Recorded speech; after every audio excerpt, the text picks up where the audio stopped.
Hello bachcho, let's read the question. A machine in amusement park consists of a case at the end of one arm hinged at O. The case revolves along a vertical circle of radius r, a, b, c, d, e, f, g, h about its hinge O at a constant linear speed v equals square root of g into r.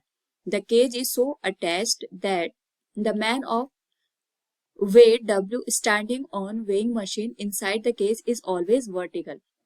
Then which of the following is correct? Here we have given a diagram with four options. A, the weight reading at A is greater than the weight reading E by 2W. B, the weight reading at G equals W. C, the ratio of weight reading E to that A is 0. And D, the ratio of weight reading at A to that at C equals 2. Now to answer this question, first we will discuss here the key concept. And here the key concept will be given as centripetal force. एक तो हम इसका use करेंगे और दूसरा हम यहाँ पे यूज करेंगे जो हमारे पास वर्टिकल सर्कुलर मोशन होता है. उस पर्टिकुलर केस में हम यहाँ पे देखते हैं कि हर एक पॉइंट पे जो वेलोसिटी का मैग्नीट्यूड होता है वो भी चेंज होता है. तो जो सेंट्रीपिटल फोर्स होता है इट इज गिवन है mv स्क्वायर बाय आर और इसके लिए हम स्यूडो फोर्स का यूज करते हैं that is equal to the mv square by R. But इसकी जो डायरेक्शन होती है सेंट्रीपिटल फोर्स के जस्ट अपोजिट होती है जिसको हम सेंट्रीफ्यूगल फोर्स के नाम से जानते हैं.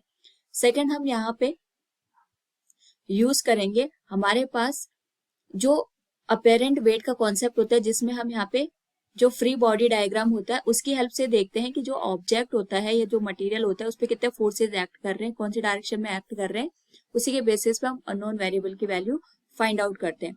तो सबसे पहले यहाँ पे हमारे पास जो क्वेश्चन में गिवन है एक कंडीशन, उसमें एक वर्टिकल सर्कुलर मोशन में ऑब्जेक्ट मोशन कर रहा है और यहाँ पे हमारे पास जो स्पीड है that is given as v equals square root of g into R. हम डिफरेंट पॉइंट पे इसकी जो वेलोसिटी है उसकी एनालिसिस करेंगे. ऑप्शन के according the weight reading at a is greater than the weight reading at e by 2w. तो हम a और e दो पॉइंट कंसिडर करेंगे जहां पे हमें जो हमारे पास वेट है उसकी वैल्यू को हमें एनालिसिस करना है. तो सबसे पहले हम यहाँ पे देखेंगे कि हमारे पास जो ए पॉइंट है, ए पॉइंट पे अगर यहाँ पे ऑब्जेक्ट को हम कंसिडर करें तो इस पे लगने वाला जो फोर्स होगा, एक तो इसका जो वेट होगा mg यहाँ पे वो एक्ट करेगा, दूसरा नॉर्मल रिएक्शन फोर्स एंड इस डायरेक्शन में एक्ट करेगा.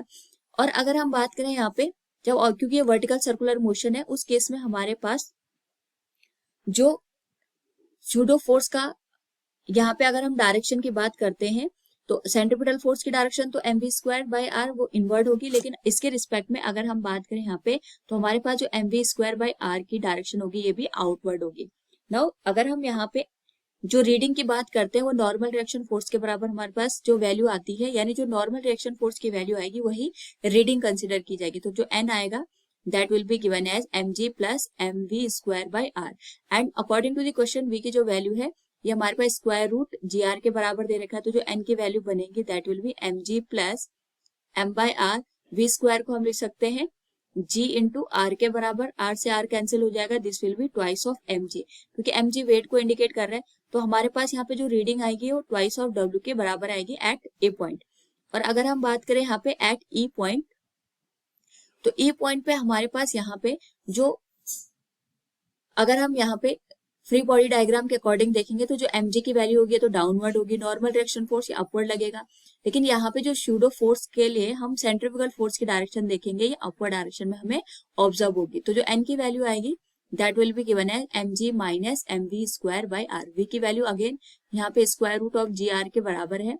वैल्यू पुट कर दे तो ये बनेगा mg minus m by R g into R, R से आर कैंसिल हो जाएगा, mg से mg कैंसिल होने पे वैल्यू आ जाएगी 0 के बराबर. तो क्वेश्चन में हमसे ये पूछा गया था the weight reading at a is greater than the weight reading at e by 2w. It is correct one. Second हमसे पूछा गया the weight reading at g equals w. तो यहाँ पे अगर हम g पे बात करें तो हमारे पास जो सेंट्रीफ्यूगल फोर्स होगा mv स्क्वायर बाय आर ये आउटवर्ड डायरेक्शन में काम करेगा, mg फोर्स डाउनवर्ड डायरेक्शन में एक्ट करेगा and normal reaction force and upward direction में एक्ट करेगा. तो यहाँ पे अगर हम बात करें एट पॉइंट जी पे हमारे पास n की वैल्यू है that is equal to mg जो कि हमारे पास w के बराबर है. So from the given option we can say here option B is also correct one. The ratio of weight reading at e to that a is 0 ये हमारे पास correct होगा क्योंकि हमने यहाँ पे ऑलरेडी कैलकुलेट किया. e पे तो 0 है और a पे हमारे पास यहाँ पे ट्वाइस ऑफ W के बराबर है, तो दोनों का रेशियो लेंगे तो ये हमारे पास ऑटोमेटिकली 2W/0 0 के बराबर आ जाएगा, तो ये भी करेक्ट हो जाएगा। And D option is the ratio of weight reading at A to that at C is 2। तो ए पे तो हम ऑलरेडी कैलकुलेट कर चुके हैं कि ए पे हमारे पास जो वेट है 2W के बराबर है। और अगर हम सी पे ऑब्जर्व, यहाँ पे mv²/r आउटवर्ड डायरेक्शन में एक्ट करेगा, mg डाउनवर्ड डायरेक्शन में, and n will be upward direction. तो जो n की वैल्यू होगी हमारे पास mg के बराबर होगी। तो हम यहाँ पे लिख सकते हैं एट पॉइंट सी पे जो हमारे पास n की वैल्यू आएगी वो mg के बराबर आएगी, that will be equal to w। तो इस केस में अगर हम देखें तो ए पे तो हमारे पास जो वेट था वो यहाँ पे ट्वाइस ऑफ W के बराबर था, सी पे जो वेट था वो W के बराबर था। दोनों का अगर हम रेशियो ले तो ये 2 के बराबर आएगा। So from given option we can say option D is also correct one. So we can say here all the options are correct. Hope all you understood it. Thank you and best of luck.